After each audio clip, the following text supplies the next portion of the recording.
ডিম কত করে? ডিম ডিম 6 টাকা করে। টাকায় হবে না? 5 টাকা নাও। ঠিক আছে, কি আর বলবো বলো, 5 টাকায় দিচ্ছি আমি, দাঁড়াও।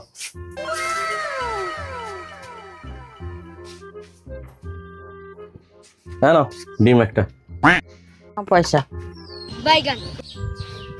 ডিম কত করে? ডিম ডিম 6 টাকা করে। 5 টাকা করে হবে না? না না, 5 টাকা করে হবে না, দরদাম তো হয় না। মুদিখানা দোকানে কোনো দরদাম হয় না, 5 টাকা নয় 6 টাকাই লাগবে, ফিক্সড একদম। ফিক্স না ঘোড়ার ডিম। এই যে এখনই একজনা নিয়ে গেল 6 টাকা বললে, দিয়ে তাকে 5 টাকা করে দিলে, আর আমার বেলায় দিচ্ছ না কেন? ও আচ্ছা আচ্ছা, ওর সঙ্গে আলাদা ব্যাপার আছে, তোমার সঙ্গে ওর সঙ্গে তুলনা হয় না, বুঝলে? মুদিখানা দোকানে জিনিসের দাম একই হওয়া উচিত। তুমি কি মুখ দেখে জিনিস বিক্রি করছো? তোমার পরিচিত বলে কি কম নেবে, আর আমার বেলায় কি কম নেবে না কেন? আরে বাবা, ওনাদের সঙ্গে আলাদা ব্যাপার, এইটাই হচ্ছে ব্যাপার।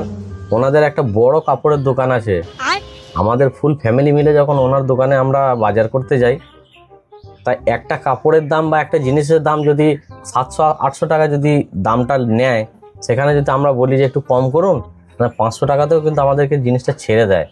আর আপনার ক্ষেত্রে কিন্তু সম্পূর্ণ আলাদা ব্যাপার। আমার ক্ষেত্রে কি আলাদা ব্যাপার?